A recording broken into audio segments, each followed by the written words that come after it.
A new piece of information arrived, settled, or something like that. Such a thing doesn't happen. Hulul means through coming and settling. Look, now a new piece of information came to my mind. I read it from a book. A new piece of information hululed into me, now settled in my heart.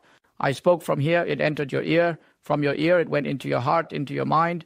A new knowledge hululed into you. It penetrated. The knowledge came from the sources. This does not happen with Allah. Through transition, change, or transformation in Allah's eternal knowledge, there is no hulul, no transition, no change, no renewal, no transformation whatsoever. But with us, as you know, every minute there is new knowledge, new things.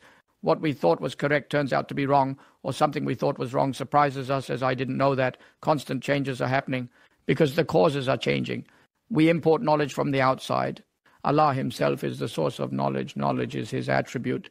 Since Allah has known everything in detail from eternity, what could possibly change?